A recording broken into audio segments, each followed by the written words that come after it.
Bada boom, realest one in the room. How you doing? I'm a certified G, bona fide stud. You can't teach that. And you are tuned in to IYH. Hi, this is DoN, and you're watching In Your House podcast. This is Alexis Littlefoot, the Big Flexer, and this is In Your House.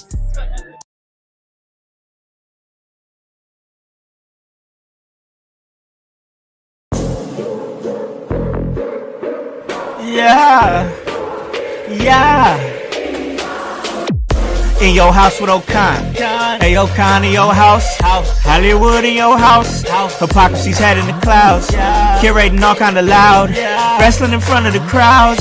Paragon's holding it down. Anybody can get it. Josh Joseph standing on his decisions. He is the voice. There is no choice. We as them boys in your house making wrestling noise. Moving fast just like cruiserweight action. In your house is the perfect distraction. Poppers in your ears when you in traction. Get this work with some wrestling action. Smoke.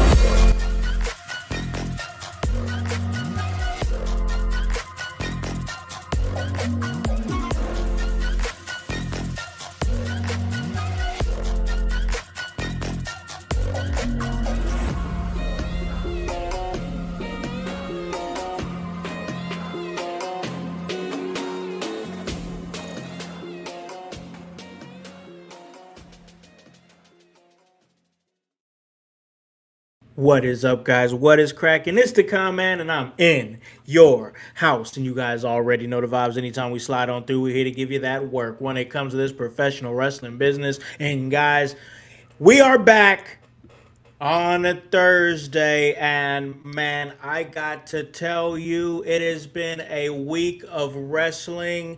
And now that we have gotten to Thursday, it is time to finally talk about AEW Dynamite. And man, I got to tell you, we had a really fun, really exciting AEW Double or Nothing live watch along that myself, Voice, and Bryce were a part of. I had a lot of fun.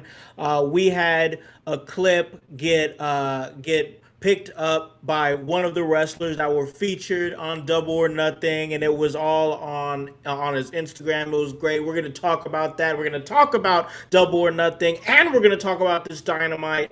And man, we got a full house, and I love it because this show has grown so much. And coming in and bringing a whole lot of legitimacy to the show is, of course, a man who does his thing over there on Gonzo Sports Room, Gonzo Wrestling Room. He's the OG of professional wrestling. OG Tony Gonzalez. What is up, man? Not a whole lot, man. Not a great wrestling this past weekend, man. Had a good weekend. Thought Double or Nothing was really good. Watched Indy 500 and also on Sunday. Thought it was good. So had a good weekend. Oh man, yeah, that sounds like a vibe, man. And just like you said, Double or Nothing was absolutely a vibe. I really enjoyed that show. I really feel like as a fan, I got my money's worth. I really had a whole lot of fun and got taken on many different roller coaster rides and was really just invested the whole show. And maybe some of that was because I had my homies with me and we were watching it together on the live stream. And then we had a great chat out there that was vibing with us as well. And man, of course, we had that young boy energy up in there. That is, of course, B York. He's in your house. Hide the snacks. What is up, man? Man, you already know. It's B York. I'm in your house. He already warned you about the snacks because I'm ready to eat. About dinner time. Boy. The weekend was great. I mean, between AEW, OG Tone, I checked out the end of the 500. I mean, we had an incredible finish. I mean, between the couple yellow flags that led to a one lap shootout. Yeah. And the closest finish, I believe, in Indy 500 history as well. Yep. So wow, incredible, just sports entertainment weekend in general. AEW, it killed.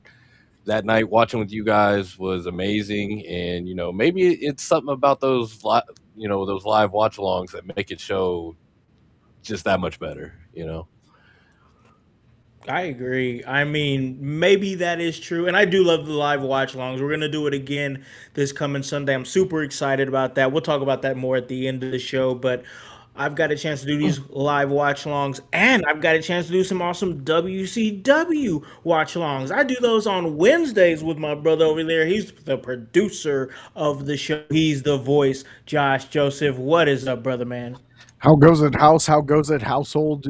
Young boys, old boys, it doesn't matter. You're here for wrestling, and we're going to talk some AEW Dynamite. Yeah, we had a competitor pick us up and say, "Hey, I like what you're doing. Let's share." I've started to get a lot of indie people following the Joshua Joseph Facebook page. So Let's go. Let's we're get it. Let's moving, get it. man. The show is moving. The watch alongs. I am an OG watch along person. So that's how you found me, House. I was watching along with anything that involved wrestling at the time. Yeah, It was man. Collision, Yeah, which man. I still love that show. I still got a little spot in my heart for me. So much so that I'm waiting till Saturday to watch the one they showed on Wednesday. Yeah, it's a whole thing. I'm weird. Man, we're happy to have you back on the show to talk a little AEW. And listen, we got to break down Double or Nothing, man, because Double or Nothing was a whole vibe. We've already talked about it, put a lot of energy into it when we were watching it on Sunday. And I once again really enjoyed it. I had a blast on that watch along, and it seems like a lot of people enjoyed it too. And first off, let's talk about the watch long real quick, and let's talk about the clip because I have a list of matches here. We're gonna keep it tight. We're not gonna make this whole episode about Double or Nothing. We're gonna give our thoughts on each match. But I will say this: the clip that went out there that we put on our social medias for Double or Nothing, it ended up we ended up getting picked up by Tommy Invincible. Yeah, And Was feeling Tommy Invincible, that yes, man, and that clip was hilarious. I mean, it was pure hilarity. The way that he showed up on there, just like Bryce had said he was going to. He showed up on there, and then has the moment with Mark Davis. Mark Davis decks the hell out of him. And, I mean, decks the holy hell out of him. And then Voice says, "Oh, I think his head hit the table." And you know what's so funny? If you look at his story after that, he put something on the story that said, "Yes, my head did hit the table. You can't hurt me." I'm like, all right, man, this guy's gold. Like, dude. That's honestly the first live action, like in the moment thing I've seen of this man, and he is pure gold. I think this is going to be somebody we reach out to and try to get some talking to because this guy he gets it. He definitely gets it. Man, I've been seeing this pure guy. hilarity. Been seeing this guy on TikTok for a few years now, and it just started out as just intros at the park, local indie show, wherever he's at. I think he's around, the New York, New Jersey area, clearly. And Yeah. John Cena actually kind of noticed him, how he posts his cryptic, IG posts, and Tommy Invincible shows up. I'm Yeah. like, I've been seeing this guy, and Tommy Invincible, he likes to pay tribute to his heroes. John Cena's one of his heroes. Randy Orton's one of his heroes. He does a couple moves that pays tributes to those guys. And when he does his version of say the five knuckle shuffle, he said you can't see him. Since he's Tommy Invincible, you can't hurt him. So and this isn't his first AEW appearance, but. My guy got to get some respect the next time he gets on. I think the last time he showed up was with the Varsity Bros squad, and they popped him too. So my guy Tommy Invincible got to get some love next time. Man, for real. But that was pure hilarity. The pop that he got was real though. Pop The is pop that he insane. got was real. I heard that pop. I heard that pop. They said Invincible with him. I was like, all right, man, like they gotta eat bring this, even if you bring him on as kind of like lightweight a joke act where he's talking about I'm invincible and then he gets his That's ass beat huge. immediately. Like at least put him on, like give him something. You know what I'm saying? Like that is dope. I liked it. once again, Bryce, I know he's somebody that you'd followed for a while. I just enjoyed that moment. I enjoyed that he picked up the clip. I thought it was great. All right, y'all, let's go ahead and get into Double or Nothing. Because once again, I really enjoyed this show, guys. I really did. It was such an amazing show. And don't worry, guys, we're going to hop in that chat. Don't you guys worry, we're going to hop in that chat. But I do want to get the ball rolling here because I got a whole situation here. And all right, here we go. Got it up. All right. Instead of just us breaking down every match, which is what we would do if we were taking, if we were gonna have try to have 2.5 hour podcasts, which we're not doing, we got to break this thing down. And the way I'm breaking it down is that OG Tony has 2 matches, Bryce has 2 matches, Voice has 2 matches, and I have 3 matches. 2 of those being the Owen Hart quarterfinals. So I want to start with OG Tony here, and we're once again everybody who is here. If you have thoughts on Whoa. the match that somebody else has, if you have thoughts on the match that somebody else has, you can come in, you could jump in, but keep it tight. Okay, we got to keep it tight. So OG, I want to get some of your thoughts. I know you said you liked this match on last week's show. This was John Moxley versus Kyle O'Reilly for the AEW Continental Championship. They had a eliminator last match that went to time. This one, there was no time limit. OG, what was your thoughts on John Moxley and Kyle O'Reilly? I like the match. Of course, I've said before, I'm a big Kyle O'Reilly fan. I think Moxley's doing better. Wrestling is fine. I just wish they wouldn't give him a mic. That's just kind of my opinion. Yeah. But Yeah.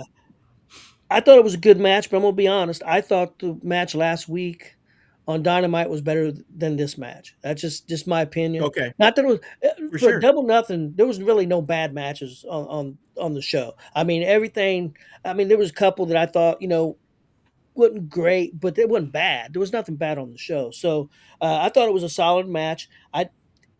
Did they really need this match on that card after having that match? They probably should have had that match. Shouldn't have probably had that match Wednesday and had this one Sunday, or I mean, one way or the other, not had it or I something. can agree with that. But I thought it was a good match. Yeah. Yeah, it was a good match for sure. I enjoyed it. Let's go before we go to the next one. Let's hit the chat. We got Ripshot. He says, "I like how much research JR did on Kyle O'Reilly before the match." I like this one. This one's straight to Tony since Let's we're in bring it Tony's up. moment. Rib shot. Yo, Tony, how about that Gaston guy? All right, here we go. Hey, Ripshot is still going in on Gaston. nothing has changed. He sucked the first time I seen him. He sucked on Sunday, and he still sucks. So nothing's changed. There you go, Ripshot. There's your Gaston update. There's your update. We'll give a weekly update. I love this feud. It's amazing. It's amazing. All right. Voice. I gave this one to you specifically because I thought this match I really enjoyed it, man. And knowing you and the type of wrestling that you enjoy, I had to get your thoughts on this. FTR versus Cage and Cope for the AEW tag titles in an I Quit match. What'd you think? I was pleasantly surprised about how much I enjoyed this match. I thought both teams did fantastic. Not only did Cage and Cope actually kind of go back into the bag of their old being a tag team together, we got a lot of Christian comedy. Now, for me, I do love Christian's wrestling. I think he's really good in the ring, and he's one of my. I would put him in one of my top 20 favorites to watch for personally. But Okay. his comedy, that's where I fall in love with Christian, because his ability to be so dry and deliver such hilarity, like the "I banged your mom" reply instead of "I quit," and he says it's so serious. Exactly. And then he shows up on Dynamite and calls back to it. I love that type of stuff. He plays naive, but FTR took Cage and Cope to the limit. These guys are like Christian said in the Dynamite segment. These guys are who they are, what they say they are, and what they will inevitably do to you. These guys are FTR. You can like them, you can dislike them, you can not understand the character and just love the wrestling, but FTR is here to stay. And when they're putting on matches Yeah. like this, especially when there was a high stipulation on the line for these guys as a tag team going forward with Edge or with Cope and Christian, you we all I know I expected them to lose because I expected a split from them. I mean, but the Yeah. fact that Same they here. didn't do that and they did such a well match, I loved it. Yeah, I really enjoyed that match. I mean, the spot where Stoke put him through the flaming table, that Oh was yeah. fun. I enjoyed it. The ending there with the 2x4 with nails in it, getting grinded in his head, and then like, what is gonna happen to make? What is the thing that is going to make them quit? That's what I'm asking. Like, they're doing so much shit to each other. What is gonna make them quit? And I thought that that was a great way to make him quit. I really Yeah. enjoyed it. I enjoyed it. Let's hop in the chat real quick. Fightins, a lot of talk about maybe FTR going back to WWE after their contracts end in AEW. I mean, I could see it maybe, but not with the way that they're looking at tag team wrestling in the WWE at all. So I think it might be in the best interest to stay, to be honest with you. Ripshot in the chat says, any talks of Gaston going to WWE? Oh man. This is gonna be a Oh man. great feud. You guys know how big of a WWE fan I am. Yeah, If Gaston goes WWE, Yeah. I'll quit watching. there you go, Ripshot. If we ever hear Tony say he's done with WWE, This you is know why. that Gaston is going to be coming to the WWE. Oh, Hilarity. I love it. Best feud ever. Best oh. feud ever. All right, let's keep it going here with Bryce because, listen, this match, it was not high on my watch list, but I think we all knew what should have came out of it. I want to get your thoughts on Tekla defending the AEW Women's World Championship in a four-way match against Hayter, Sheeta, and Statlander. I mean, first thoughts is, when you looked at this card, when you were watching this whole card, like, you kind of, when you're looking at any card, you're kind of like, where's the piss break, before the main event? And this wasn't even a piss break. Yeah. Like, these ladies went out there, they put on a banger of a match. I think the biggest disappointment for me with this match was just, I felt like I already knew who was going to win before it ever started. Like, I never felt like the other three ladies in this match, to me personally, felt like true, like, okay, this lady can come out with the title at the end of the night. I think they Yeah. did use this to set some things up. Clearly, Statlander and Sheeta, I think they have something really brewing out of that. Jamie Hayter, I know Yeah. she's been coming back. She's been a tag team right now, the Brawling Birds. So I think the focus really more is for what their story is there anyways. And then, for Tekla to kind of move on to whoever the next person is and maybe the eventual return of Tony Storm, whenever that is.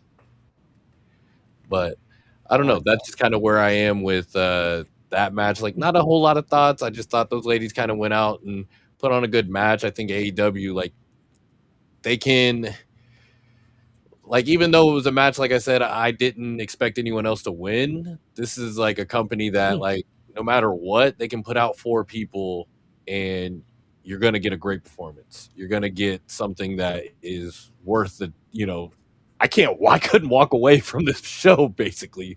And if it was walking away, it's rushing back, for whatever match was on. So those are my thoughts on that match, though. Did this change your opinion, Bryce, of Tekla in any ways? I enjoyed her performance in the ring. I think I like the aspect of her character that is the shit talker. Like, when you're in the ring, I do enjoy some of that, because some of my favorite wrestlers, and kind of going back to uh, maybe the way the Young Bucks perform sometime. Like, I always kind of like when they do those little call outs in the middle of about to, hit a super kick, and they call somebody a jackass or something like that. So I like a little bit of the shit talk in the ring, kind of brings that real competitive feel a little bit to it. Yeah. And I mean, she's consistently going out there and just putting on a good show. Like, as much as I like to, bring a little hate, like, I do got to respect, what's going on out there. I remember you saying you weren't too sure about her yet, and you said that a few weeks. So I'm kind of glad to see that you took the AEW goggles, put them on, and seen she does do some good work. For sure. She does.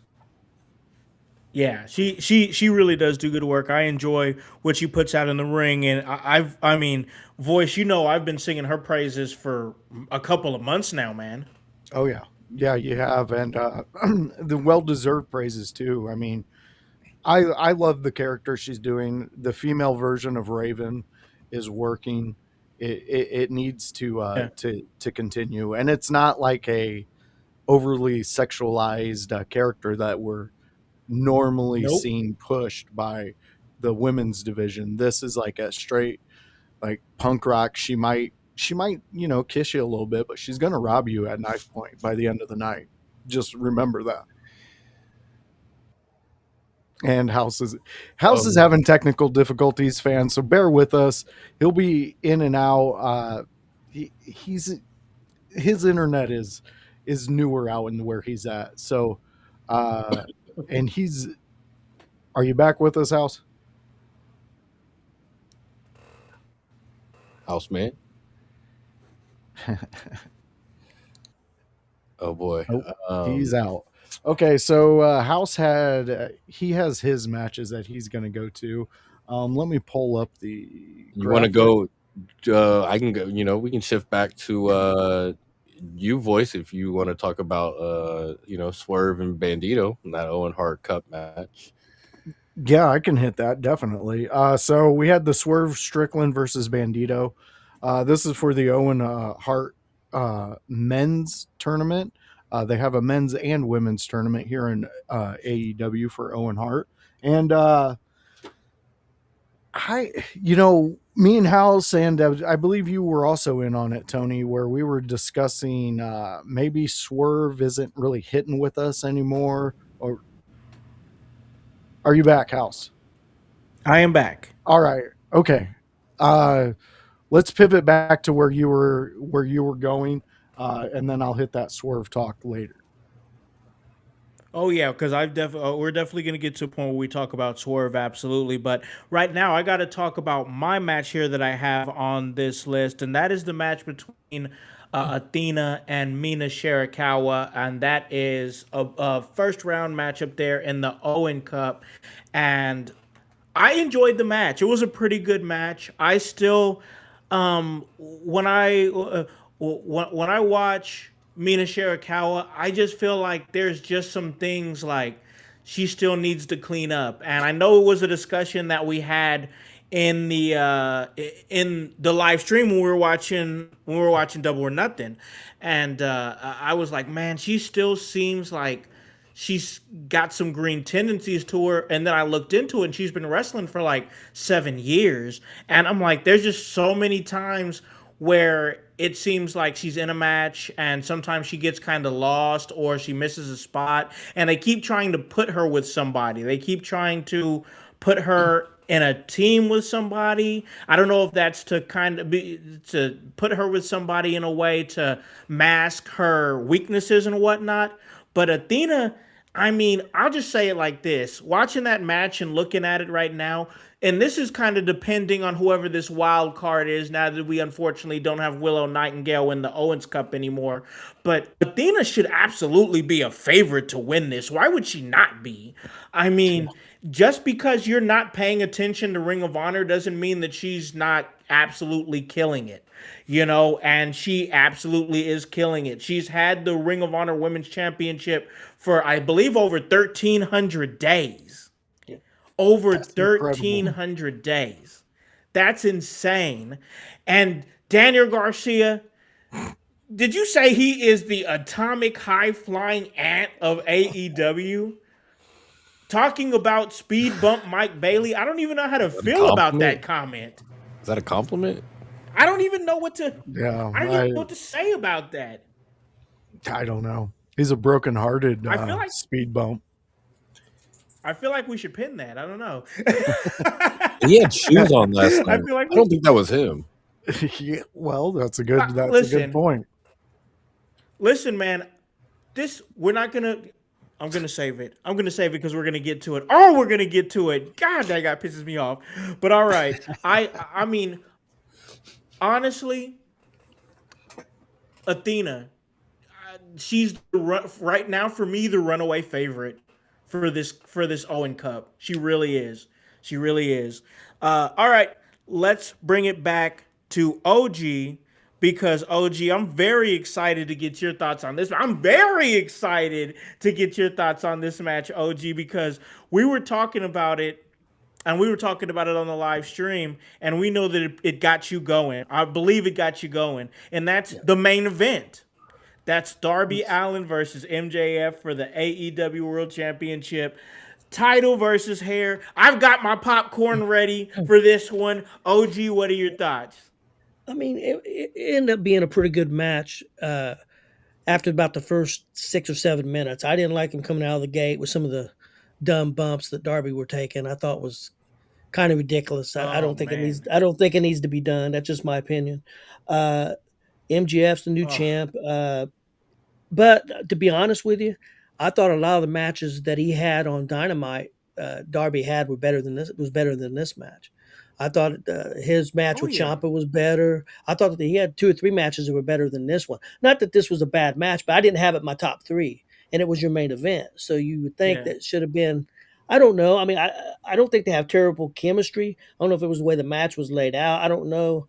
But it was a decent match. I mean, I thought it was a good match, and the fact that I think they kind of relied on Knight coming out, and that was kind of the big thing, him turning on Darby, which I'm not sure that made sense to me. But I mean, I'm excited to see what Knight can do with this new character. We'll see. We'll talk about that, I'm sure, later. But I thought it was a pretty good match. Yeah, I think after Dynamite, though. Oh, sorry. Go ahead. No, I was just gonna say, and you know what? Go ahead, voice, because mine's a little long-winded. So go ahead. I was just gonna say, right after Dynamite, after the Kevin Knight moment, I think it cleared up a lot of why he did it. He told us why he did it. Darby let us down, and if you're going into the Don Callis family, which I think he is. That's a definitely an amazing bridge to have to go into that family. I enjoy what they're doing with Kevin Knight, and we're going to talk about it. Once again, we're going to talk about it in the second half of this episode. But I got to tell you guys, I got to be honest. When Darby clipped his foot on that rope on the Tope Suicida, man, I got to tell you, it really, really it almost completely took me out of the match. I got back into it, don't get me wrong, but watching him clip his foot like that and him having to, at the very last second, tuck his head to make sure he didn't break his neck. I'm like, come on, bro, you didn't really do this stuff all title reign. Yeah. Well, and it made sense though for him to go to those lengths against MJF. I get it. I get it. MJF is and he's the guy who pushes your buttons, and he got Darby out of his comfort zone of the title run that he was in and how he was winning. So yeah, but I understand, man. We all 3 of us kind of lost it a little bit with that bump. It kind of fucked us all up there for a moment. I mean, the only thing I can say, he fell, bro. Yeah.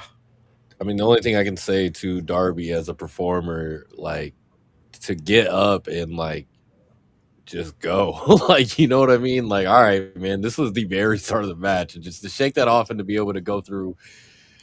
To me, I mean, out of that entire run, this is the most torture he put himself through, and it's did you have to on some of these? Yeah. Hey, you just. almost died. Now let's get slammed against the side of the ring. Let's get slammed onto the steps, or it's just how do you Yeah. go from that and then go to the next step, but so confidently? Like that's very impressive. Yeah, Yeah. totally agree Oh on yeah. that one. They kept Darby off of this episode of Dynamite, as far as I saw, and I think that that's good. Definitely give him some time off after that title reign for sure. Like he deserves some time off. So we're gonna get to this next match here. But before we do, voice, let's hit the chat.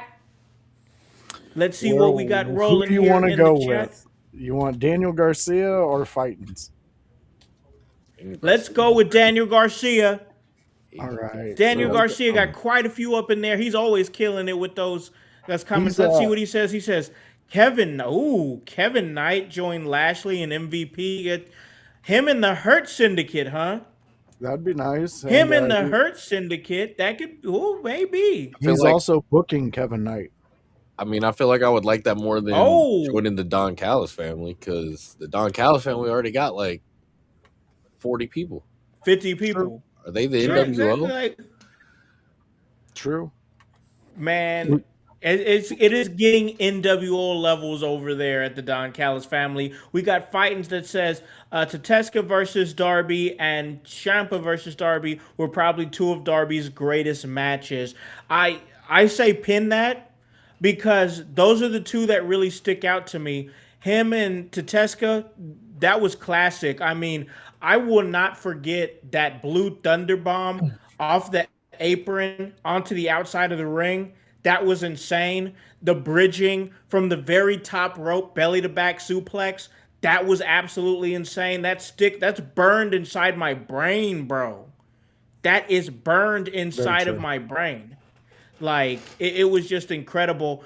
Fightins, he says, I would love to hear, after all this, what Voice's thoughts are of the Darby Allin championship reign. Okay, I know we have double or nothing to go through, and we're about halfway there, but we are listening to our guys out there, you guys out there in the household. And you know what? I love it, because Voice has been getting a lot of like personal questions in the chat. We're going to keep it going. Voice, now that it's all said and done, the dust has settled, bro. What are your thoughts? Very critical Darby Allin fan,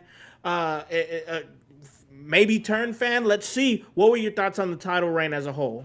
As a whole, at first it made no sense, but then by the end it made perfect sense for me, and it actually Darby showed a lot of his range throughout this title run, and he showed a lot of his toughness all the way up to the last one. I mean, we have to remember he took stairs. Brody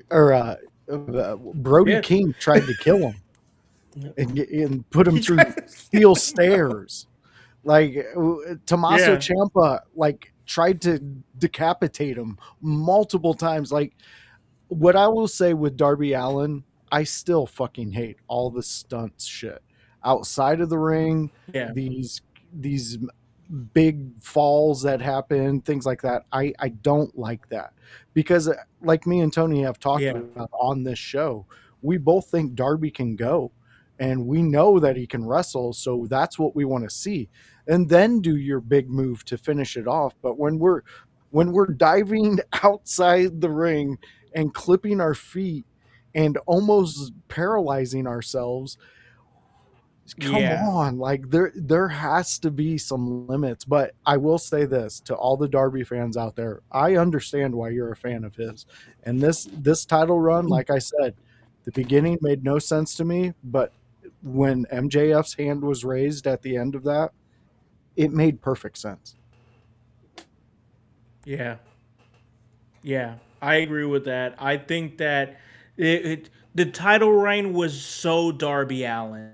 I mean, I don't know any other way to put it. It was so Darby Allin. It was live fast, die hard. We're gonna go 100 miles per hour, and if we crash out, we crash out. Like, hey man, much respect to Darby Allin for just having his maybe if this is his only AEW championship title reign, it was a fucking hell of a reign.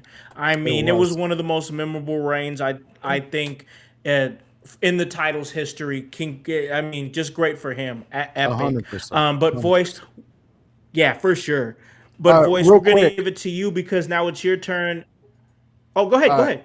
Ribshot has a question for Tony. He needs to know, Tony, you know who else wasn't on Dynamite? I think I And know we Uh what will. he's oh. alluding Who to. was it? I know what he's alluding to, but we'll wait to get to his response on that one. Okay, But okay. yeah, he hasn't responded on that. He just wanted you to know that one was for you. That question. Uh, Okay, okay. Okay. All right. but Gotcha. we're I back think on I to know my. who it is. Yeah, well, I'm almost Uh, 100% sure I know where this one's going. So I Uh, had Swerve Strickland, somebody who we've and Bandito.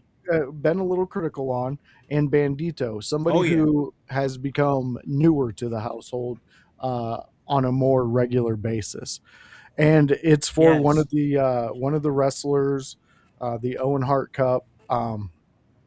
Which is a good thing for men and women to be highlighted in this big thing. It's almost like they're king of the ring. Um, Exactly. I will say this: Swerve is doing top level Swerve work right now. That match Oh my was god. Oh fantastic. my god. Oh. Bandito can go. Like the dude can Oh. go. And the fact that him and Swerve pushed each other to the limit of I I didn't know where they were going to have to go next, if that makes any sense, because Swerve is a guy who he wants to get that win, and we're starting to see that again. We're not seeing in this match. We didn't see the hey, I'm the cool guy, I'm the cool kid in Yeah. class. Hang out with me, Swerve, after school. I got Playboys at my house. We weren't getting that. We were getting I'm here to do some fucking work and bury Bandito. And at the Yeah. end of the day, that now this might still be controversial, but after this tournament, I still think Swerve needs a break. I just think they need to do a reset with him. Something needs to happen. Yeah. He either wins this tournament flat out or he gets screwed over to the point he has to question if he's going to do this anymore. There's Swerve needs a new thing to grab the entire audience, how he had a year ago, how he had everybody Yeah. doing everything for Swerve. So uh, that's where I'm at. Uh, it was a great match though. Bandito, I want to see more of him in AEW. I Yeah. want to see him highlighted more. But yeah, great match. I loved it. It was a great one to watch during the watch along too. Oh, for sure, absolutely. I mean, this is one that when we talked about the match, we were all saying this one could be a sleeper match. And it's like you said, voice, we were a little bit down on Swerve. I think and OG's been down on the whole feud for good reason. It's like, what are we even doing this for? But man, for that time between the ropes from bell to bell, none of that mattered because that match was absolutely insane. I mean, the way Yeah, Swerve just jumped up on that dude's shoulders and then just dude, back kicked him, like mule kicked him. I don't. Voice, dude. come on. That was fucking crazy. Yeah, it was, dude. I liken it to the first time I seen Michael Jackson moonwalk. Like it was that incredible to see somebody do a move like that. Yeah. Even when we seen the German bridged off the top rope, like that was an incredible moment for Swerve. And think about how tall Oh, he was at that man. moment, Yeah. standing on another man's shoulders. Like the dude's like So impressive, bro. yeah, he's got the balance of Undertaker. I think maybe Undertaker might be half of his dad at some point in time because that dude to be that tall and to do that was wow, incredible stuff. Just mind blowing. And then Bandito trying to hit his finisher where he floats over you and then, uses that strength to put you into the belly to back suplex. But then for Swerve to reverse that into a vertebraker, what? Yeah. Again, What? he's on his Swerve level. This is where we fell in love with Swerve. He's in the ring inventing shit. Yes, man. Oh, Hopefully he it was stays just with this. absolutely insane. Yeah, I agree. It was Yeah. a great match, and I will pride myself. I called that the sleeper, and there was a lot of people on social media that were really digging that match.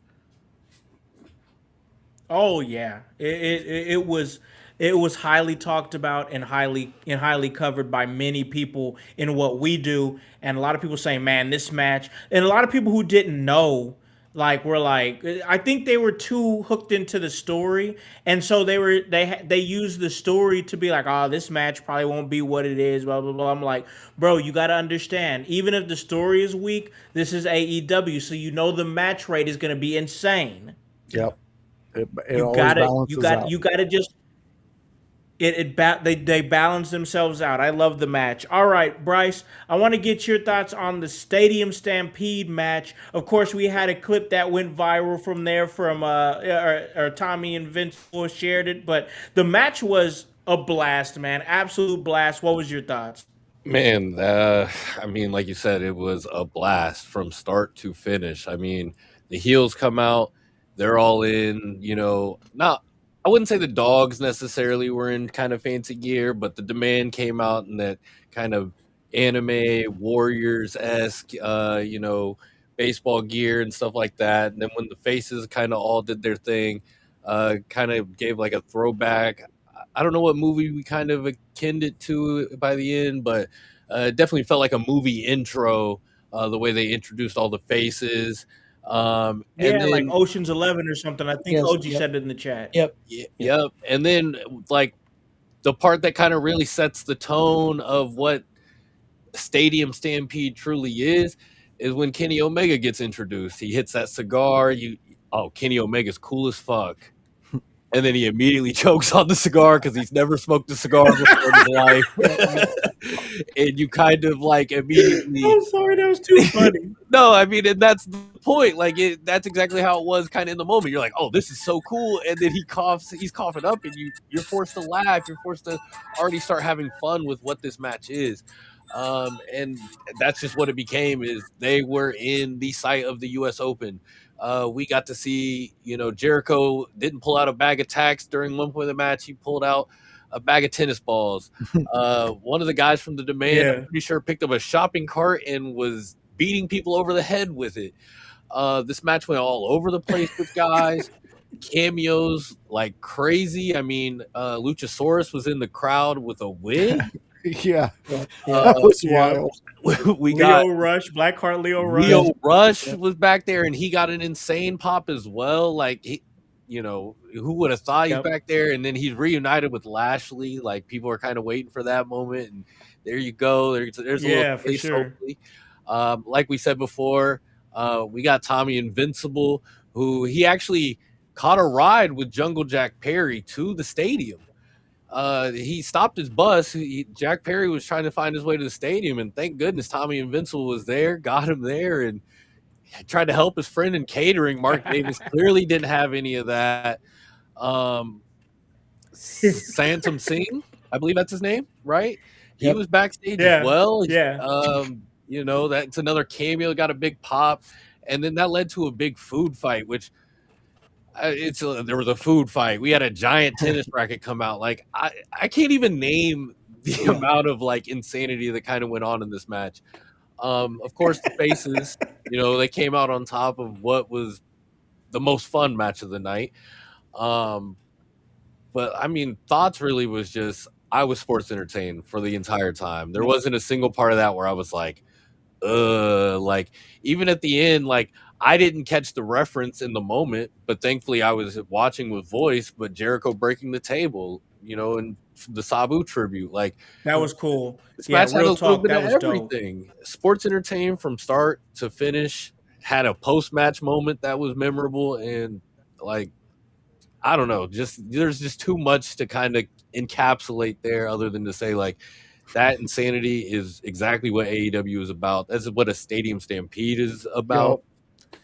And then, when it's the anarchy in the arena, that's when guys are gonna, actually die. That's when the golf cart isn't just getting ran over by a bus fake. That we might actually get hit by the bus at time. But there's a difference in the tone of some of these matches that AEW presents, whether it's stadium stampede, anarchy in the arena, blood and guts. And it's, how we always talk about watching with that AEW, lens and understanding what the match is. Yes. Will allow you to just sit there and go, oh my God, this Tommy Invincible moment was moment of the night for me. Oh, Luchasaurus in a wig, like insane. Like, so just so much fun. And I'm just glad to share that one with you guys. Yeah, that one was fun. Absolutely. Plus they had blast, man. And plus they had some limitations on being in New York. The athletic commission put some limitations on what they could do and couldn't do. So that I think that changed some of the. Well, you noticed on the card there wasn't much blood. I think the only person that bled the entire show was Big Boom AJ. I seen a post-match picture. I think that's it with the the coconut water sponsor, and he's like blood all over his chest. He's legit right. No, I think it was Big Boom AJ. He's the only. What the? Okay. I guess that's insane. What? That makes no sense to me. No sense to me. That's so AEW. But man, the stadium stampede, I just had a blast, man. Like there was even I guess somebody called the cops or something like that over the whole truck spot or whatever. Like I you know what? Real talk. I enjoy the fact that they are willing to go to that level. You know what I'm saying? To do it live like that. Like Mark Davis could have got hit by something, could have went wrong, and he could have got hit by a damn truck, and we took that chance. Yeah, we took that chance. Like they said, the only thing that wasn't live during that match was the face intro. Yeah, everything happened like that. Everything was just happening. Yeah, dude, I like to. I love that. I like to think the phone call that happened. Oh my God, someone in a psychedelic bus just ran over a golf cart. There's destruction. Someone died. It's got to be a mob hit. It was a mob hit outside the stadium. It was a mob hit. I'm just trying to get my top cheese. Man. And now that Tony brought up, or was it you, Tony, that brought up about the gaming commission? Yeah. Okay, so the fact that we have Big AJ being the only one bleeding, you kind of go, what, they only allow New Yorkers to bleed over there? Like, is that what we got going on? Like, why was he the only one allowed to bleed? What's going on, AEW? It's so weird. Yeah. Yeah, I don't get it either. I don't get. We got Big Glenn. He says, in New York City accent. Yeah. All right. We got to move on because we still have two more matches, and I'm going to keep this real tight because these last two are mine. Will Ospreay and Samoa Joe. Good match. Pretty much what I expected. I enjoyed it. It was fun. I expected Will Ospreay to move on. Once again, match was good, but I'm really committed to the fact that I think that Will Ospreay is gonna go all the way and win this thing. So for me, it was kind of going into a thing where it was like I enjoyed the match. It was good. They weaved a decent little story into it because not only were they going up against each other in the first round, but if you remember, and I know all you guys do, Will Ospreay, would pretty much picked the Death Riders over the Op. So Samoa Joe felt some type of way about that, and he wanted to get his revenge. But the Ops are recruiting, voice. Ops are always recruiting. The Ops are recruiting. Their Ops are recruiting, bro. The fucking Ops are recruiting. Watch out. What the fuck? Who's kind of in charge when Joe Watch out, the Ops are recruiting. Is Hook just the leader when Joe goes? Well, Hook's always the leader. Joe's just the face. Makes sense. That's how it goes. And Much like and Ref Aubrey's the Joe's best leaving ref. again. Yeah. Well, he's got more shit to film. Hey, bro. Joe's a movie star. He's the Hollywood's Rock. calling. He is a Samoan. And like we said in the watch along, Yeah, I came across a video game I didn't know where Samoa Joe's the fucking bad guy in the whole thing. I remember you saying that. They got his whole face in it. The only thing that changed with him is they gave him like this ridiculous gold jewelry. It's Samoa Joe. That's nuts. That's just a side. He just does random side quest. Yeah, the dude's probably just a multi-millionaire. We don't even know it. Exactly. I love it. All right, last match before we go to break here. Okada versus Tatexa for the AEW International Championship. I mean, match of the year quality, bro. I mean, Yeah. Most definitely. I was thoroughly entertained from beginning to end, and damn, what an experience that was. I knew that it was going to be on another level, and sometimes, and I know you guys have all done this before, sometimes you'll see a match and you'll be like, oh my God, this is going to be a 5-star banger in the Tokyo Dome, blah, blah, blah, blah, blah. And then you watch it and it's like, because you expected it to be so great, it kind of fell short of expectations. You know, sometimes that happens. Not with this one, man. This delivered. I mean, it delivered. Tateska is the future. He's only 30 years old. He's in the same, he's in the same realm as like MJF. AEW is really moving on a level right now where it's like, you cannot say they're the company that's like, oh, well, they're just coasting off of former WWE guys. That's not, no. It's not going down like that. Oh, who do you want? You want Brody King versus Mike Bailey? Well, who wants Mike Bailey? Nobody wants Mike Bailey. All right? Nobody wants it. We're gonna talk about that. We're gonna talk about that. But yes, if you guys want to throw any of your thoughts out there, because I know some of you guys gotta have some thoughts about Okada and Tateska for the International Championship. Once again, stellar match. You guys can give any thoughts you'd like to before we go to break. Go ahead. Go ahead. No, you go ahead. You go ahead because I was just going to say, I agree with you. Match of the year. This is a top contender no matter what promotion you go to. This is a match of the year type of match. Yeah, and then I guess for me, if we're just talking strictly the match, this is the best match I've probably seen all year. And that's that's the easy thought on just the match. But then it was the post-match stuff for me that kind of muddied it up a little bit. Like, I think the match itself should have just been its own moment. And I think the post-match here kind of took away from it just because there was just too much going on. I think, later on in the night, we did have the interference of Kevin Knight coming out. And I thought his interference could have been more, at that point. But with this, you had the return of Fletcher, the Don Callis family's all out there. You kind of have that tension going on between Takeshita and the Don Callis family. I thought when Fletcher came out, it should have diffused the tension in the moment, kind of made, hey, everything's fine with the Don Callis family. And then we kind of, expound on that on the Wednesday show. I thought that would have made more sense just with that moment. Fair point. Yeah, I agree with that. That's a fair point. Yeah, because they should have really let that match breathe for what it was. You know what I'm saying? Yeah. Like, it was such an incredible match that we didn't really need what happened after all that. And I think we talked about that in the moment too. But the match itself, man, amazing. Absolutely amazing. Yeah, for sure. All right, guys. We are going to hit this commercial break. We're going to pay some bills. And listen, we have still got Dynamite to talk about. Dynamite went down, and I thought it was another solid Dynamite. And There were some things that was great, some things that was not so great. We're gonna talk about it in the loves and the lows.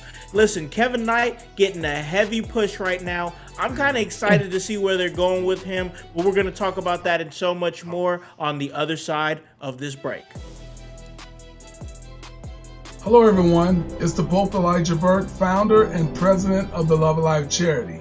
I wanted to take this brief moment to share with you my charity's continued humanitarian efforts to positively impact the impoverished communities in and around the greater Jacksonville area. This cannot be possible without your support. If you'd be so kind, please take a moment to visit our website, love-alive.org, to learn more about the charity and its mission. Also, feel free to donate to our 501c3 organization that operates off of the donation of the public, which is you. Whether that be by website or via Cash App, $1 help makes a difference in the lives of others as we continue to positively influence many people by being the change that we wish to see in the world.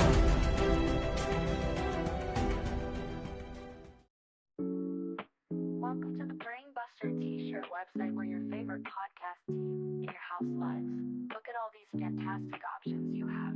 If you want that sweet hype, we got it. You wanna be divinely designed at yours. Have you lost your voice? We have all that voice merch for you. Are you just a part of the household? We got that too. Brainbuster Tees is where our YH live.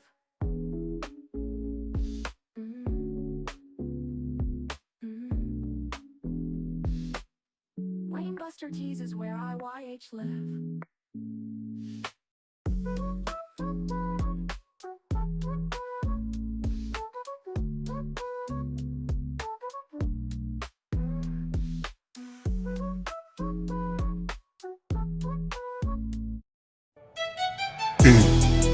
Hey guys, it's the executive producer of the In Your House podcast, Alakon the Con Man House, here to tell you on this commercial break to like and subscribe to In Your House on YouTube. Follow us on Facebook at the In Your House Wrestling Podcast. Subscribe on Twitch at Team IYH. And remember to follow us on Apple Podcasts and Spotify. And leave a review and 5-star rating. We thank you for your continued support. It all helps for us to stay charted and continue to give you that work.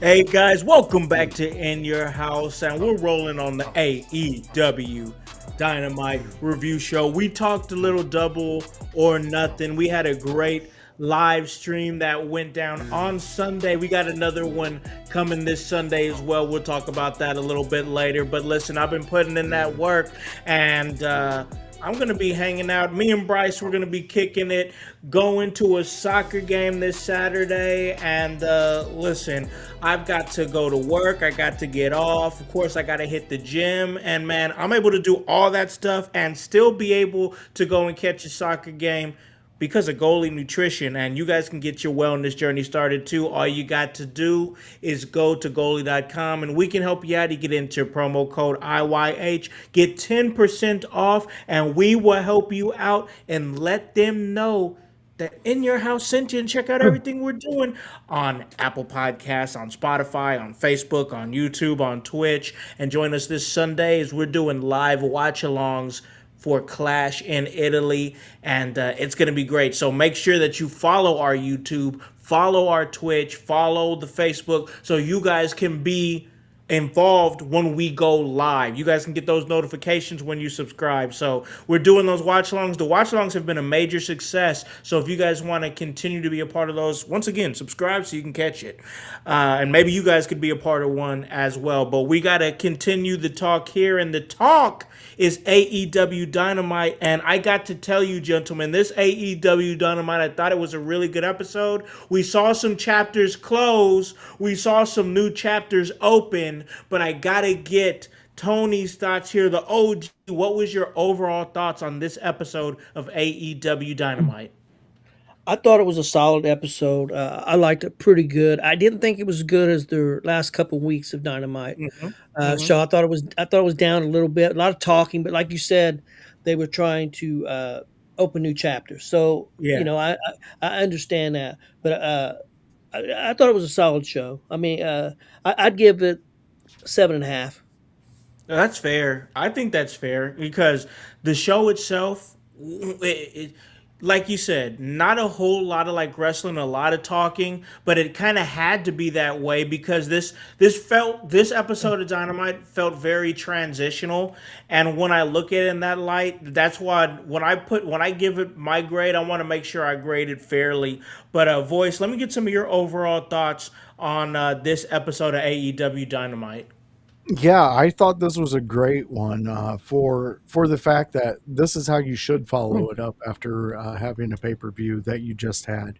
We had a lot of stories close, but we, like you said, we had a lot of new chapters start, new books even started. I mean, we even Mm-hmm. went back to the mid '90s. I mean, fucking Cope's pulling out disposable cameras.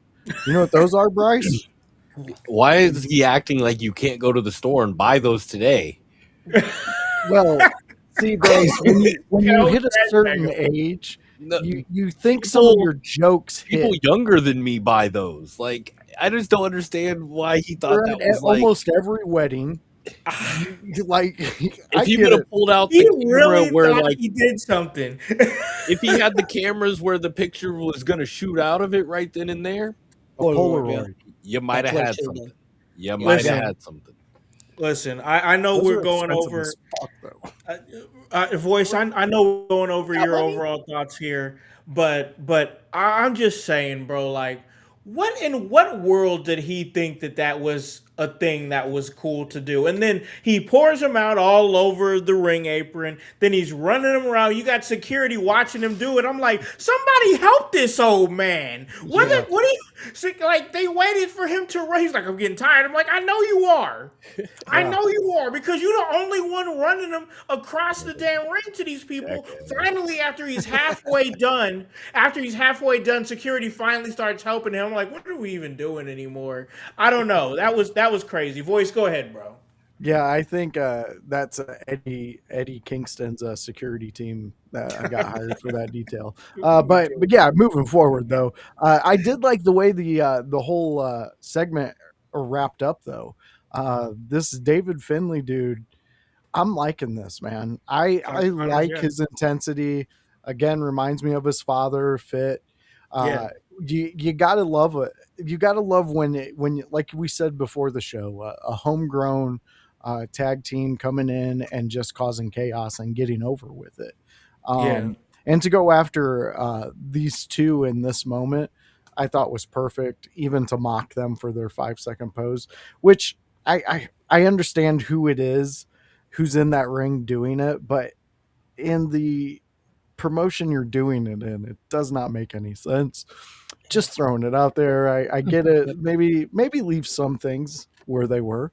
You know, go ahead and do that. But Kevin Knight impressed me also this week. Oh, I like where this story's going. I personally like him going towards the Don Callis family. I understand there's too many people in there and it's going to get muddled, but I have a feeling Kevin Knight has a rocket on his back, like House says. And when you have that, he's going to rise up in the Callis family and be a centerpiece. And I think that's something to use because you also have to understand you have Don Callis as the leader of that family. He's always looking for young wrestlers in his gimmick to manipulate and to buy into what he's selling. Kevin Knight can deliver that right now. Honestly, the mainstream fans, I don't know if they've seen this coming. I know we were talking about it for weeks. yeah. That we feel that there should be a turn so we could get Speed Bump off TV, but Bryce called it at the moment, in which he called it perfectly too. So again, I'm looking forward to what Kevin Knight's doing, and I'm on the other side. I don't mind him going to the Callis family. Yeah, I'm really enjoying Kevin Knight. And you know, one thing that I kind of noticed as because if you guys remember, I've been I've been saying about, hey, they're giving him mic time. They're giving him mic time. And they're like, "Oh, he's passable. He's passable." I've been saying that, right? I mean, that's what I've been saying here on the show for the last couple of weeks. Now that he's a heel. Now hear me out here. Now that he is a heel, the way he cuts a promo makes more sense. Does that make sense? Yes. Now that he is a heel, the way he cuts a promo makes more sense because it's more slow and Hmm. methodical. And I am telling you, there is not a lot of guys not named Dwayne Johnson that's going to be able to get away with referring to themselves in the third person, and people aren't going to eventually be like, well, this guy's a fucking asshole. You know, like, there's not many baby faces that's gonna refer to themselves in the third person, and somebody's gonna be like, "Oh, I like this guy." Yeah. You know, like there's just not many. So for him to refer to himself in the third person makes more sense as a heel. The slow, methodical pace makes a lot more sense as a heel, and the character development is really beginning to show because Kevin Knight is somebody who we were like, hey, we did not expect him to be in the spot that he is in. We thought he was in a dead end, go nowhere trio with Speed Bump Mike Bailey and Adam Page. We Cowboy. thought that's where we thought that's where that was going, and all of a sudden, boom! This dude's the TNT champion. Oh, boom! This dude is winning matches against MJF. Boom! This dude is the main vocal point to the end of one of the best AEW shows of the year, Double or Nothing, because he turned heel and did a high impact move on an already suffering Darby Allin. And the story makes sense because what did he say? He said, "Don't let the jet down." He said, "Don't let the jet down." Darby Allin lost a match. You know what he did? He let the jet down. And the Jet didn't appreciate getting let down. And even when the Jet attacked, Speed Bump Mike Bailey, he was like, you see there was some reluctancy in his face when he did it. He was like, man, these are the things that I have to do if I want to become an AEW champion. And even though I can't stand Mike Bailey, he said something that I think weaved the story well. You get impatient and you want to jump the line really quick. Look at where he is at now. Look at where it is at now. We didn't expect him to be a TNT champion right now, but he is. We didn't expect him to be pinning MJF right now, but he did. We didn't expect him to be having conversations with the Don Callis family, but he is. They're investing in this guy. They're seeing this guy as a main event top guy player that's growing organically right in front of our very eyes. Yeah. 100%. And it's working. The formula is paying off. Doing what Yes. he's doing. I have to push back a little bit. I think the hesitation in the Jets' face was the fact that he didn't want to fuck up a vintage 1992 Michael Jordan suit that Speed Bump traded an 8 ball of his meth for so he could look nice. And like Bryce said, that it was that Speed Ball because he was wearing shoes. Yeah, it was a skinwalker. Yeah. Why? So Oh my God, voice. This guy, what the fuck was he wearing? Some kind of business key or something like that? Like, this, I'm telling you, go back and look at everything Jordan. this guy This does is pisses me crazy. off. Dude, go I back thought it and look at the dude's suits in the 90s, Jordans. That's exactly what he's wearing. Everything this guy does pisses me off. Well, I have a feeling that's anytime Speed Bump meets a new person, by 5 minutes in, they're just looking around like, this guy just fucking pisses me off. What the fuck's he doing here? Why is he here, bro? Yeah. What's this fucking It could be his own wedding, and somebody talking to him would be like, why the fuck is this guy here? Oh my God. It's just Because he I don't performs. understand. If he just shuts his mouth and he just performs, it's like fine. But like, Yeah. I don't know. He's Oh, like, you guys are going to let me talk? Okay. what are you doing?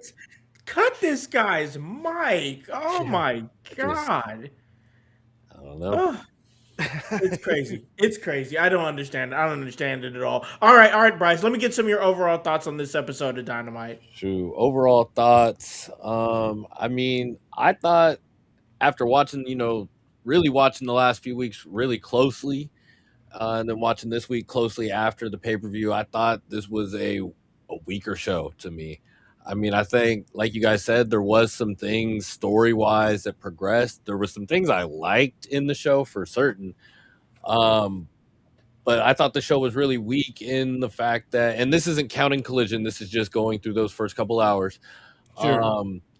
I feel like with the Jericho Ricochet thing, Jericho moving on to fight Ciampa's cool. And I'm glad to have Jericho back. But in the end, for me with Ricochet, is what did that do for him? I don't know. I don't know what is the direction for him afterwards with that kind of stuff.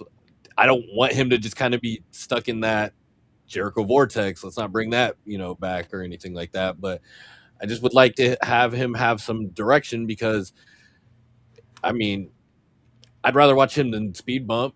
I think people are going to make a joke and say, him or Speedball with a mic. They don't want to hear either one, but like, I'd rather deal with, heel Ricochet, haha, at the end of, every promo. No, I'm with you. And knowing he's going to put on that banger, and he could put on a banger at any level of the card. I don't want to get into that too much because I'm going to talk about it when we get into loves and lows. But I thought we also had a couple fantastic Owen Hart Foundation tournament matches. I really liked the little promo video they had for Jack Perry heading into his match in the main event. And, Claudio and Brody King, like, just saying those two names in the sentence let you know it was a banger. I don't have to say anything else. Then you don't need to know how much time they had, who the ref was, where they did it. You just know they went on, put out a show, and but overall I thought this episode was weak in compared to the last few episodes. I thought this is like a 6 for me. I got you. Danny Garcia, man, I got to tell you, bring up that last comment there. Ricochet needs a manager. And you know what? I got to say this fairly, because I know that Ricochet is somebody that voice. I know you turned around on him way before I did.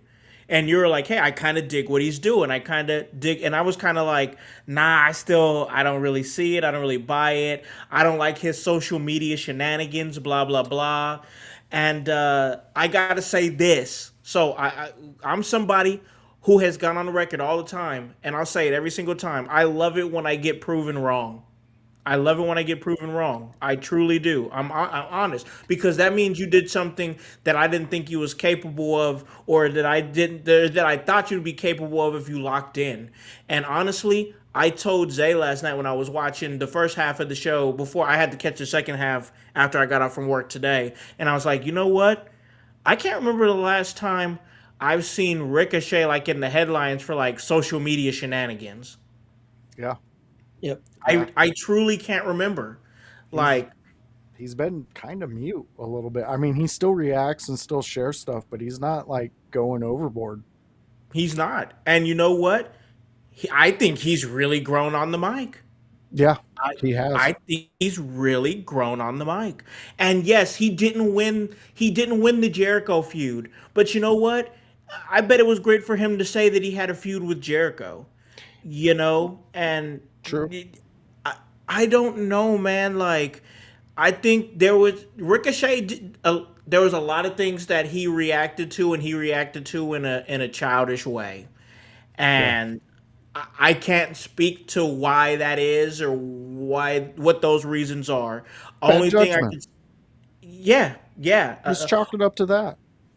Yeah, but what I'm saying now is that I'm watching him now. I see the growth. I see the development. Can he have a great match? Absolutely. He's answering the people who said, hey, this guy can't cut a promo, because every single time he's out there, the mic is in his hand. You can't say he's afraid of the mic anymore. You can't. Because that'd just be a lie. That's 100%. Yeah. You're right. And I was sitting here thinking of Daniel's message here. Ricochet needs a manager. In my head, as you were talking, I'm playing scenarios back and forth. What if Paige was Ricochet's manager? And the whole gimmick there is Ricochet's trying to mold her into being proper when it comes to doing stuff, and she's just doing her outlandish shit, but she's saving them in matches and making sure they get their wins and shit like that. But like the whole backstage stuff is like she goes to say one of her catchphrases and Ricochet's like, whoa, no, and he like tries to guide her into being a demand, like being part of the I don't know, that's what I'm I seeing in my like head. I like where you're going with it because and we're talking about Paige Collette, right? Oh yeah, 100%. So okay, that's what I thought. That's what I thought. So I like it in the sense that she's so much of a loose cannon when she says things, and like you could literally do a promo with Ricochet where she's about to say something crazy, and he like something like whoa, like listen, you don't want to say that. I said it on social media. Just like Yeah, you can tie the way he's wild with the ways like that she's wild. I like it. I'm down exactly. with it. And you could keep the with it every time she goes to say something. That's how he stops her, because Yeah, she's just like, what? Why would you make that noise? Like, he's yeah, grown a lot, man. I think He's grown a lot. he would do something cool like that. If he has a manager, I think who it's going to be, in my opinion, I'm not saying it's a smart move. I think it'll be his wife. I don't know about Way that, man. He's way to take the air out of the room, Tony. She wanted to be a manager in WWE. They wasn't behind that, and everybody says, well, they're holding her back. She had a 2-year contract. She was still under contract for 2 years. That's why she can't be on TV. It's not yeah, a so she was under contract. She just quit. So that's why she yeah. can't. So when that contract's up, I really think that she's going to be on TV with Ricochet in some Please way. no. Maybe not a manager, but in some way she'll be on TV with him. I believe. You might be. Listen, you might be right, but no. I'm just now starting to vibe with what Ricochet is doing. He's finding a good groove right now. I just don't know. I just don't want to see that. I truly don't. Truly don't. But all right, so I'll keep this tight here because we got to get to the loves and the lows. I really did like this episode of AEW Dynamite. I understand what everybody's saying. You guys are saying this was a slower episode. I totally get it. But for somebody who enjoys storytelling, like I do, and like I know that we all do, I appreciated this episode of Dynamite. And it's for the very reason that we've said and have been saying. It was the conclusion of some stories and the beginning of other ones. And like for a company that has been very, like criticized for lack of storytelling, I can understand where and appreciate where they'd be like, hey, all right, we're done. We're coming out of Double or Nothing. Let's take a little bit of a breath of fresh air. Let's reset some things. I appreciate that. And we saw that with now what is Tommaso Ciampa's beef with Jericho. Now we're going to see that. Now we're going to see MJF, and he's going to now be continuing. And I thought he was going to be defending the title less. He's already going into a championship match next week against who Voice has already said on the show. He said on last week, blazing hot talent in Roosh. Now Roosh is getting that opportunity next week. So that's a new feud that's starting. We didn't see Darby Allin. What's going on with that? Swerve Strickland has moved on the tournament. What's going on with that? Will Ospreay, he's going to be going up against Dunkzilla Mark Davis. They have history. You know, what's going on with that? There's once again, now that Double or Nothing is over, now that the whole energy from the hair versus title match is over, now that the Darby Allin title reign is over, we gotta let the dust settle because now we do have to focus on what's next, and that is Forbidden Door coming up at the end of June, and then of course the Owen Cup with the men and the women, because like Voice said, this is basically their King of the Ring. Whoever wins this one right now is going on to All In Wembley to go up against their respective champions, whether it be the men or the man or the woman world champion. So there's a lot of implications right now. We got to transition like kind of hard from Double or Nothing, boom, right into the Owen, boom, right into Forbidden Door. For that, I appreciate that little breath of fresh air that we got from this episode. But let's get to the loves and the lows. I think, last week Yeah, it was OG. Let's give it to Bryce. Bryce, give me a love, give me a loathe. Man, I loved the four corner Superstation showcase with the Orange Yes. Cassidy, Brian Cage, Leo Let's get Rush, into friend of it. the show, Leo Rush, and Roosh. We had Rush and Roosh. Russian Um, Roosh. and it came down to those two, I believe, at the very end. It did. Very enjoyable match. It was one of those where a couple guys that we've been really excited about just in recent time in Brian Cage and Leo Rush kind of getting their respective pops and just getting that chance to Get those showcase wins. them, a little bit more on those Dynamite episodes. My loathe, I kind of had a couple centered around the women's division, really. I think I was really upset that, and surprise, I was upset about this. We didn't have Tekla on this episode. We didn't really have any involvement of what's next for her. I kind of Yeah. didn't appreciate that.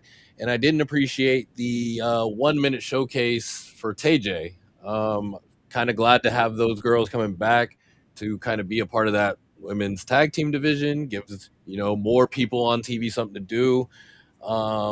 But I was just kind of upset that they just had a 1 minute squash. I know that Statlander and Sheeta put on a banger of a street fight in the collision portion of the episode, but if Yeah. you're viewing this as a Dynamite episode, uh, realistically, all the time you gave to the women on this episode was that 1 minute, and I kind of just didn't like that.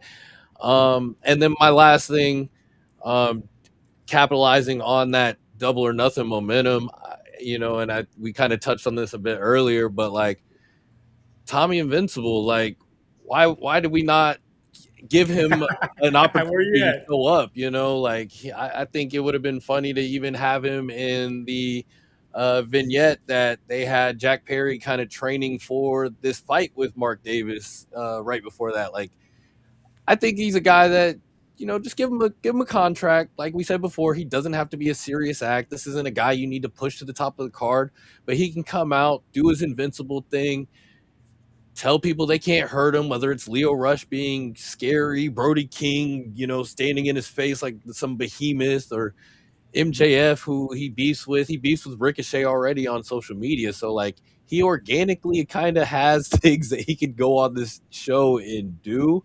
He Yeah. the social media following, and I think people would just tune in.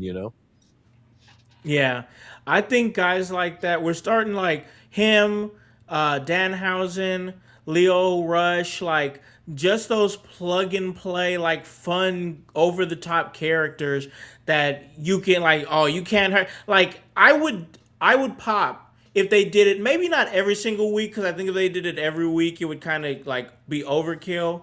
But like every now and again, give him a time where he just pops up somewhere. He just pops up on Dynamite somewhere, and it's like, you can't hurt me. And then he just gets obliterated, like each and every time. Each and every time. Like almost on some Brooklyn Brawler type shit. Like I think that'd be funny.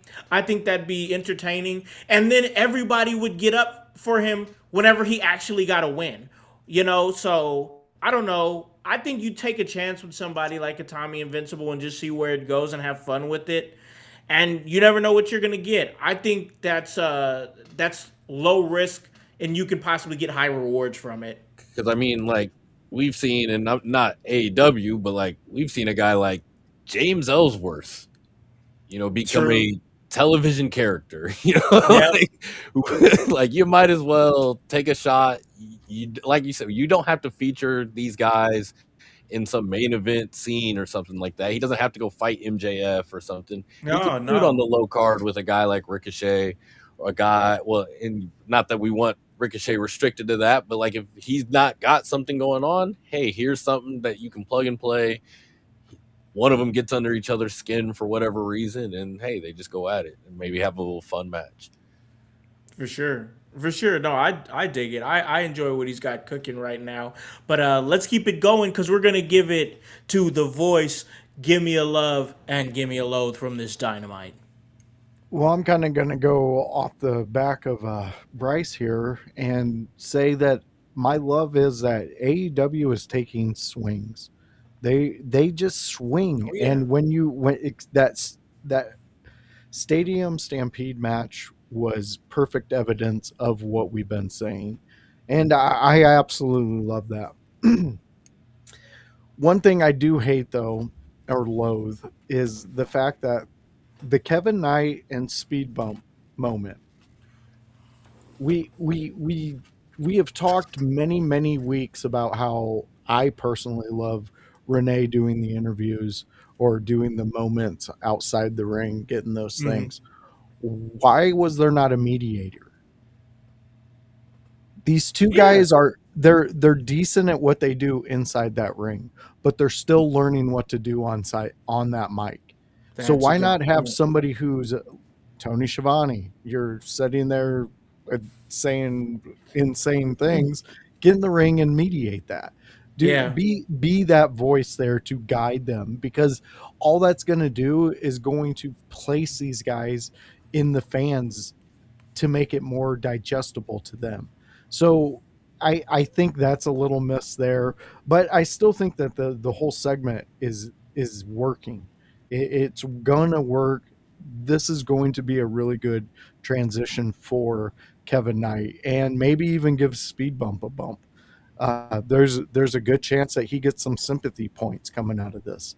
But I just think the way that they're setting up some of these things, because even how they started off this Dynamite, I loathe that.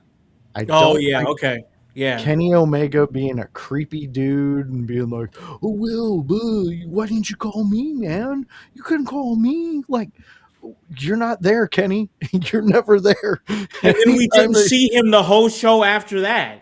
Exactly. How are you gonna say, "Oh, you should have called me and had your back"? Listen, I don't know. I'm not in love with this whole Death Rider Will Ospreay thing, but like, if some guy is saying, "Hey, why didn't you call me instead of that guy?" Blah blah blah, and then I don't see you for a damn month, but the guy that you're telling me to stay away from is literally like, "Hey man, I'm trying to help you out to get to where you want to be. I see you have goals and stuff like that, blah, blah, blah." Like, bro, is Kenny Omega toxic or what? Yeah, I think he is. And then wasn't it, to cap it off, Moxley heard all this and he interrupted it? Yeah, he came in, walked in, and he was like, "Listen, you ain't gonna talk shit about me behind my back. I'm right here." And, oh my god, I'm becoming a fan. You know of what? The fuck? Yeah, exactly. That's what they did in that moment. They made me go, "Oh fuck, Moxley's cutting a good promo. Like, I want to hear what he's doing. This makes sense." And I don't like that. Don't do that to me. I come to AEW to enjoy it, not champion fucking John Moxley over Kenny Omega too. Like, what fucking timeline are we on?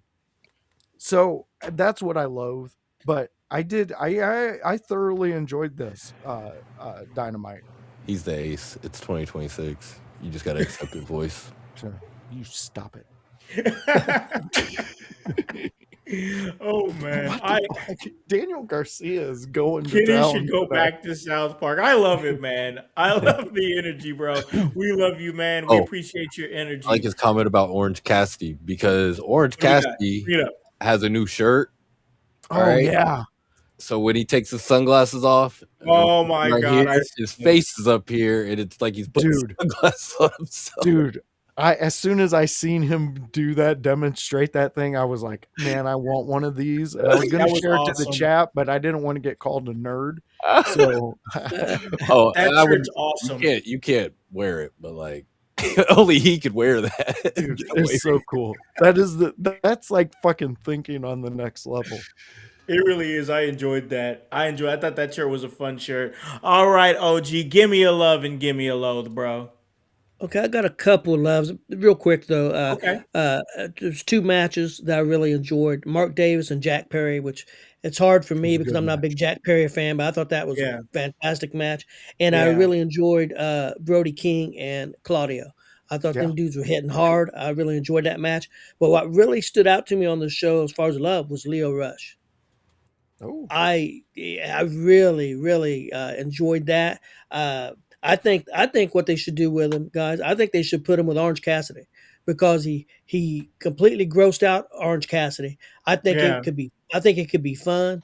I think they've got something with Leo. I just hope I hope they figure out what to do with them because I Like a really, conglomeration member. Yeah, I yeah, don't know if I said that yeah. right. Yeah, I think that would be interesting. Yeah. My low kind of piggybacked a little bit, but I'll elaborate a little more. One thing that Bryce said, only like 1 minute for the ladies, and then you had your main event of Collision, which I watched both, and had the street fight with the two ladies, and was really good street fight. I think that should have been on the main show, not on, Yeah. not at 11, not at 11 o'clock on Collision. Yeah. I mean, so I think that was a big miss. But my biggest miss, guys, was what Josh said about the opening of the show. Uh, to me, the opening of that show, I mean, here they got everybody saying. There's a lot of people that are saying that you had a sold out arena in New York City, Double or Nothing. And then you have some people saying this was the best pay per view of the year. You got some people saying this was the best pay per view of AEW of all time, which I don't. I thought it was a really good one. I don't think it's the best of all time. I think the one Right. where Adam Cole and Daniel Bryan came in, I thought was the best pay per view that I seen personally. But I thought it was very good. Where was the hype? Where was the video to open the show? I Yeah. mean, I That's a mean great that's a point. Oh my God. that's a, that's a huge Huge miss. miss. You're Huge starting miss. you're starting with Kenny Omega, and that you could open the show with a great He's video right. package, and then went right straight into Kevin Knight, He's right. and that He's would have made sense. 100% right. Yeah, I think it was a huge miss, and that's one reason Massive why. miss. That's why I only give the show like a 7 or 7.5. That show, if you open that show differently, with a minute, 2 minute, 3 minute, 4 minute, whatever opening segment about that Double or Nothing, I mean, hype that thing up. Yeah. I think it was a huge miss. I love that. You're 100 I on that.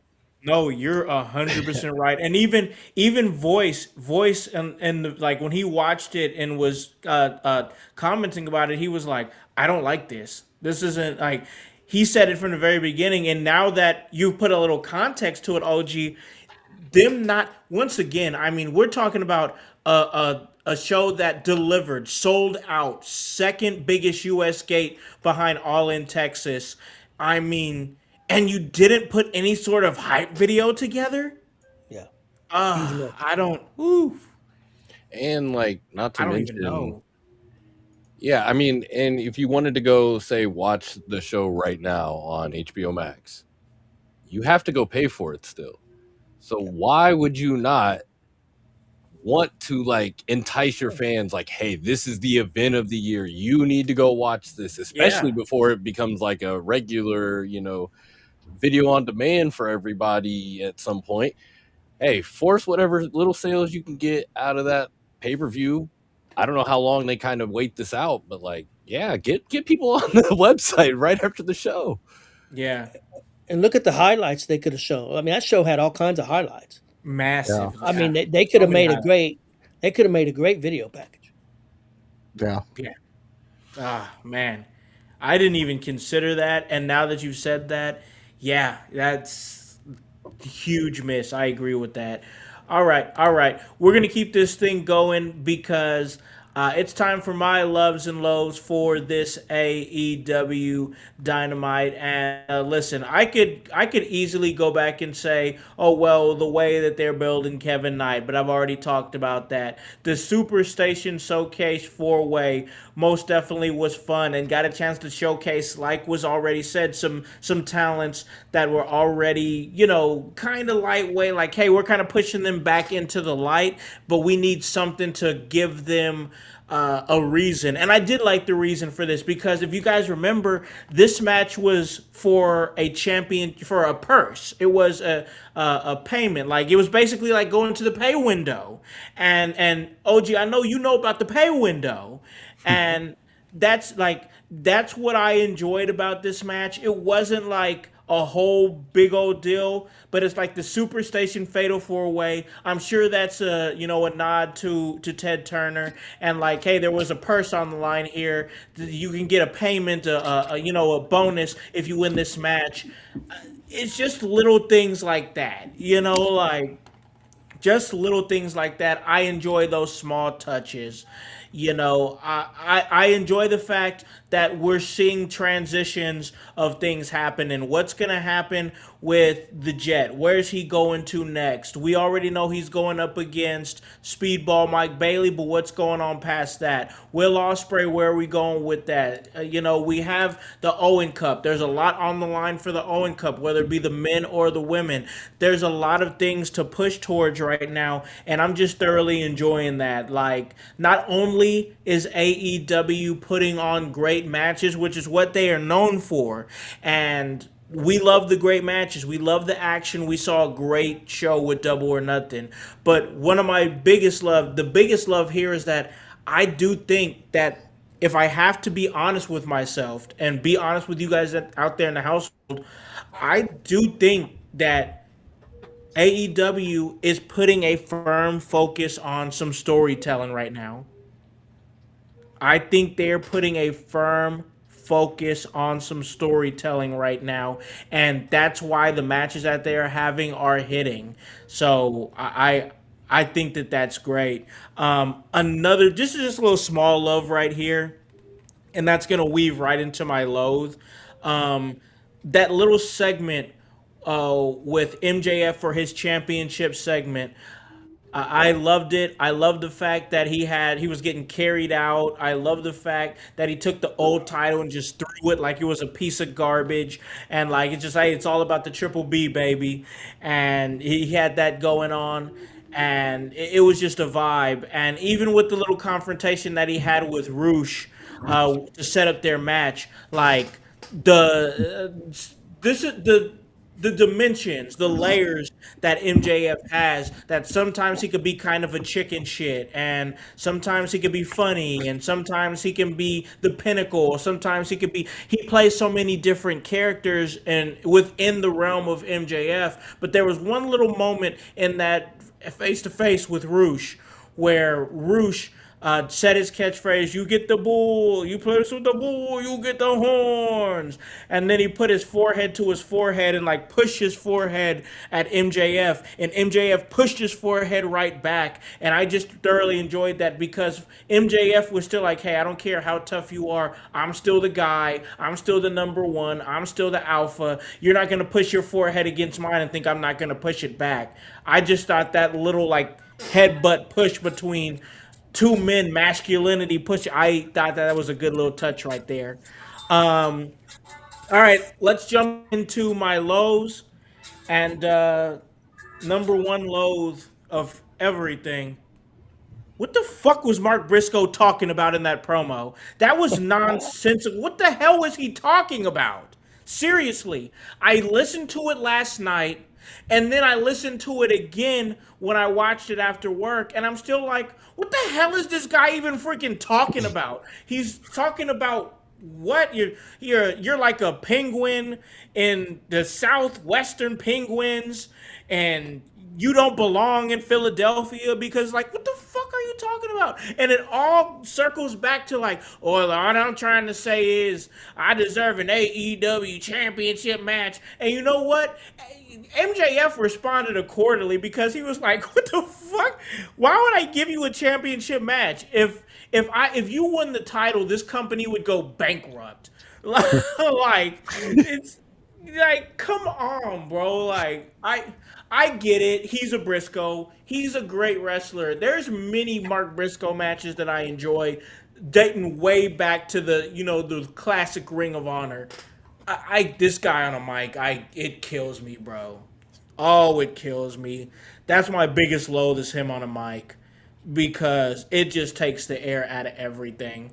Uh, Another loathe, Speedball Bailey's entire outfit. I know we already kind of talked about it, but he this guy pisses me off to a point where it's like you were just going out of your way to try to be different.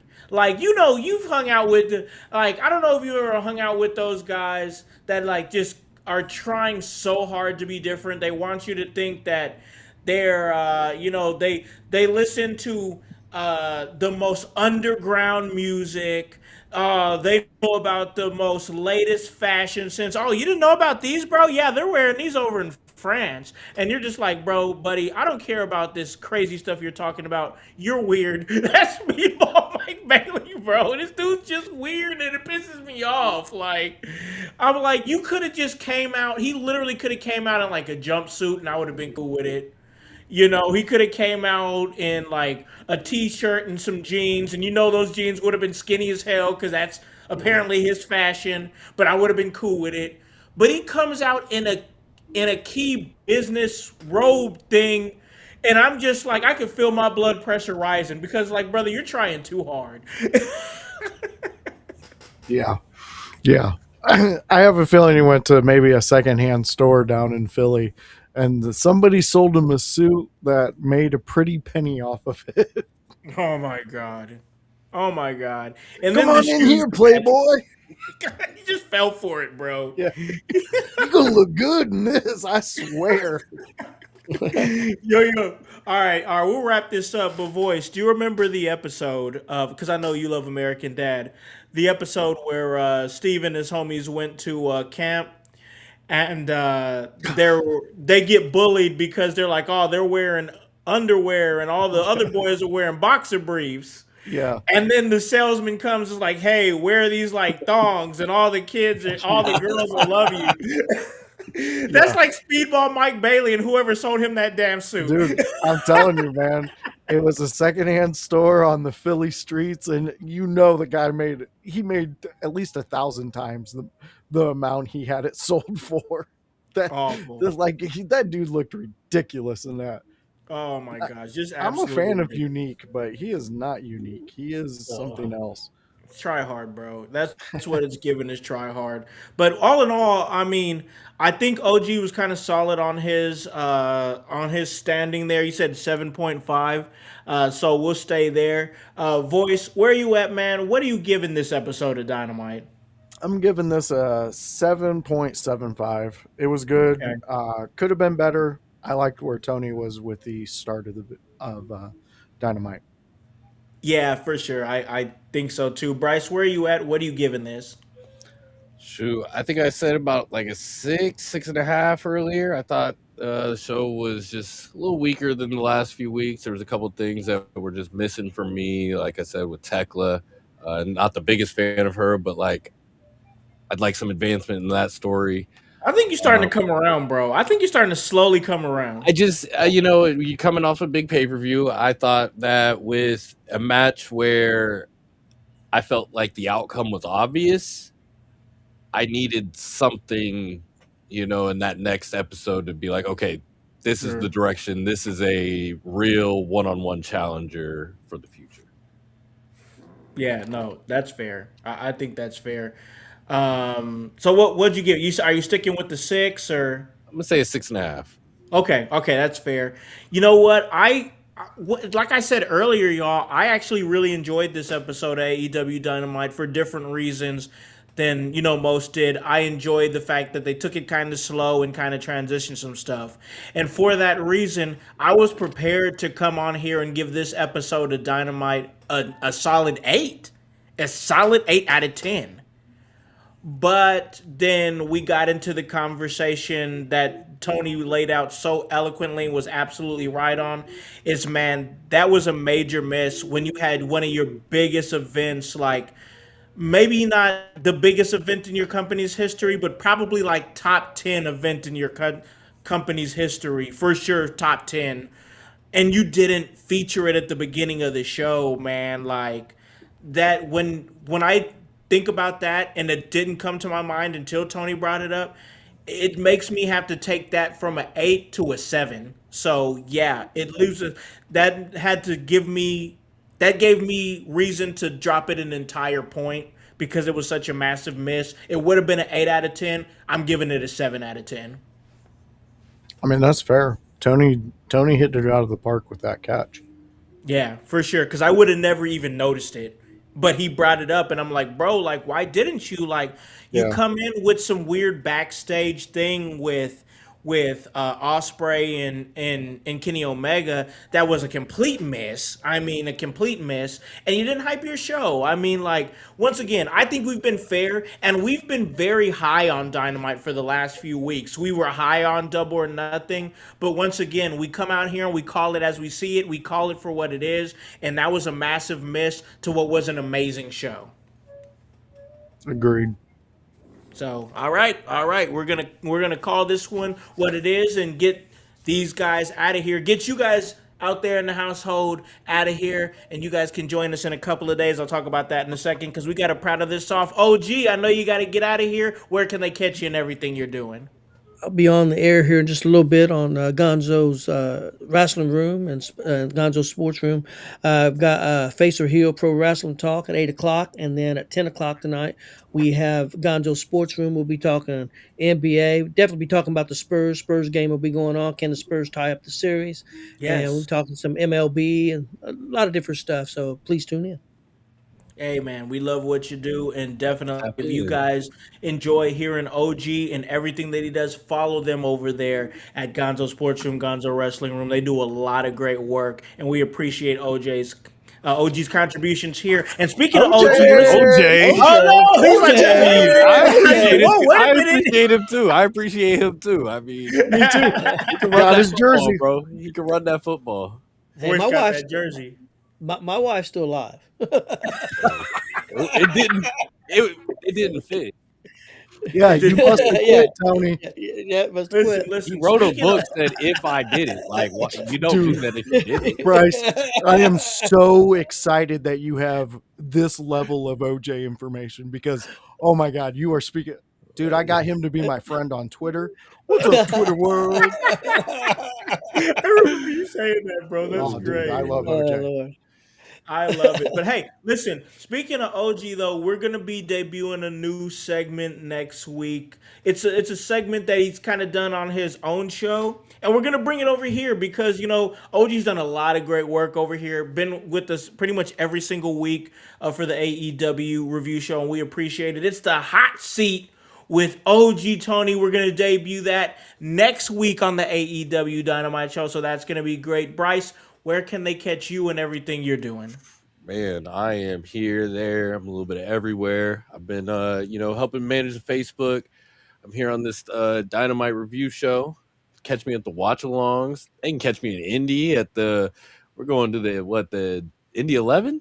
Is that what they're At the called? 11 game. Yeah, it's going to be great. We'll be at the Indy 11 game on Saturday, so they can catch me in person. Please, be cool. Like, I don't know. Like, I don't know if I got haters out there. Speed bump might find me and attack me. I don't know. Shoot, I might be trying to get on this Gonzo Sports Room. It sounds like because it sounds like a good time over there. I'm going to be locked in on this game tonight, and hey, if you ever need a little guest coverage in a couple sports, I'm locked in on the French Open right now too. So holler at your boy if you need me. Like I said, I'm here, there. I'm every fucking where. It's the young boy. Yeah, man. I love it, man. You're like so well versed when it comes to all different types of sports, man. So it's always cool to see that and hear that, man. So yeah, I'd like to hear you over there on Gonzo Sports Room. They do a great job. I think you guys would have a great conversation for sure. But speaking of a great conversation, I always have a great conversation with my bro over here. We do it a few times a week. He's the producer of the show. Voice, where can they catch you, bro? All right, fans. Well, I just love American sports. I'm not like terrorist Bryce loving all these sports. Whoa, I go everywhere. It's Fear America over here. So if you want to catch that, you can catch me next on Tuesday with my buddy Kevin Calloway, the Chaos Goblin, the professional of IYH, the guy who's done the things in between the ropes. I'm sorry.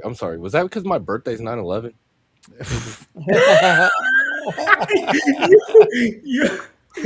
Ooh, Kevin Calloway. So he's like a really good guy. Like he does some really good work with Raw. He really gives in some insight. He stop in on Tuesday at 6 p.m. to get the Raw review show with me and Kevin Calloway. Outside of that, we do a thing on Wednesday. It's a WCW day. That's a special day in our hearts because we get to go back in time and see, well, what the fuck Sting was wearing What color of neon was he doing? What was Ric Flair snorting at the time? But anyways, you could join us because we just had a great Flair Arn Anderson match that we got to watch. Yes. Beautiful spine buster. Yes, Arn Anderson was there, followed up by a figure four. But Eddie Guerrero, Malenko. dude, we got to watch Eddie Guerrero and Malenko for their first Monday Night Nitro match. It was an epic one. I remembered that one before it went live. It was fun. Join me in house for this. This is our project that continues from ECW. So all you guys over there in the ECW world, tune in with us because we're getting a second Sabu match on WCW this next week. So it's going to be fun. You're going to enjoy it. And plus it's me in house and what we do. Outside of that, guys, Thursdays, it's what you're seeing here, what you've experienced, what you put in your veins. It's me. It's OG Tony. It's Young Boy Bryce and the leader of the pack, Howse, where we break down AEW. It's the AEW Dynamite. Yeah. Review show where we get a little silly. There's been many conspiracies thrown out. We even talked 9/11 here. So, fans, if you like all the chaos, subscribe to IYH Network because we're adding shows. Smoke Sesh is out there. It's about to drop tomorrow. You're going to enjoy that. Young Boy Bryce is a part of that. It's a fun time at In Your House Network. Yeah, man, absolutely it is. I'll keep this quick. This Sunday, join us.